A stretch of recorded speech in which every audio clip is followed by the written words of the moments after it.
تو یہاں پر ایک مسئلہ سماعت فرما لے کہ ایک شخص پر غسل فرض ہوا اور اس نے غسل کر لیا، غسل کرنے کے بعد اس کو منی کے ایک دو قطرے آئے، تو اس صورت میں اس کے اوپر دوبارہ جو ہے غسل کرنا لازم ہوگا، کیونکہ یہ مادہ منویہ وہی ہے جس کی وجہ سے اس نے غسل کیا ہے، تو وہ پوری طرح سے نہیں نکلا تھا بلکہ زیادہ نکل گیا تھا اور کچھ مادہ منویہ رہ گیا تھا جو اب غسل کے بعد نکلا ہے۔ چونکہ یہ مادہ منویہ شہوت کے ساتھ اپنے مقام سے جدا ہوا تھا اور اب یہ باہر بھی نکل گیا ہے، تو یہ غسل کے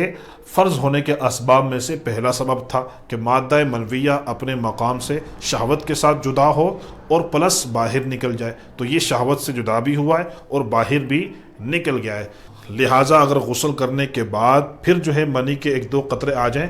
تو جو غسل کیا تھا یہ غسل نہیں ہوگا، اس کو دوبارہ نئے سرے سے غسل کرنا پڑے گا۔ اس لیے احتیاطاً غسل سے پہلے